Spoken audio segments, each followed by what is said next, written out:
Reminiscing the good old days, remembering to forget all the bad ones. I remember when college seemed so important, but is it worth it?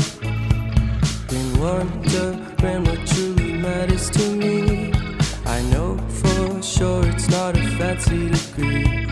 I'd like to do what I love, but what if I'm not good enough? Split personality, sometimes sour, sometimes sweet. An M. Night Shyamalan story called Everything's Peachy. Can we just skip straight to the plot twist, please?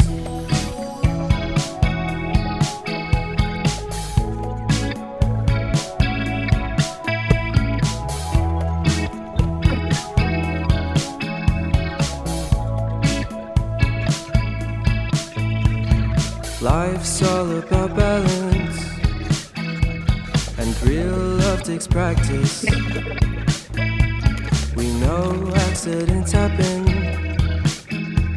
but my love's on purpose. Reciprocate the feeling, find peace beneath the surface.